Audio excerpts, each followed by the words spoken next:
okay? And the video decided to stop for a second, so now we're in a second video. So I'm going to divide the dough in half.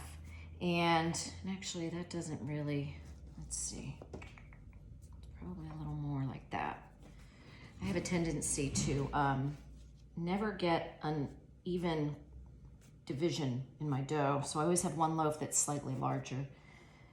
Okay, so this is nice, and okay. Now, I'm going to take this piece of dough and I'm going to flip it over. I'm going to do a very loose round. And so you see I'm taking the corners and I'm making a nice round dough ball. All right, just very loose. I'm not pushing too much. I'm not moving it around. I'm gonna let that sit. I'm going to flip this one over. You see it's very wet, a little sticky. It's good. All right. And same with this one. I'm almost trying to see all the little open moisture spots and I'm tying those up. Like this side, see how that one's a little,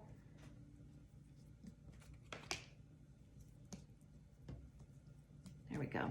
Okay, now we're going to take this first one and I'm going to flip it back over.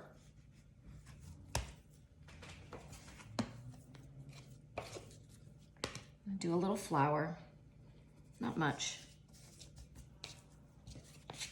And I'm going to use my bench scraper, my handy little bench scraper here. A little flour on this, a little flour.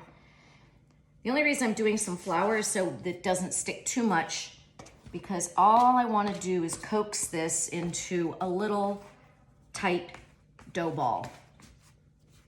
All right? And I'm using my bench scraper to do that. Okay?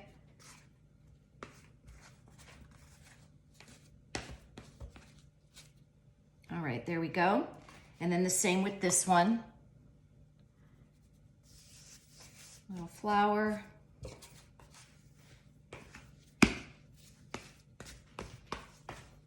This one's a little more cooperative. Just trying to get a tight dough ball without handling the dough too much. And so I'm just kind of gently pushing it around, almost in a, kind of in a circle. And see, the reason I don't use my hands is because I don't want to incorporate more flour in and see how sticky and wet it is. And so this is a little more forgiving. All right, now going to let these sit for 20 minutes uncovered. Be right back.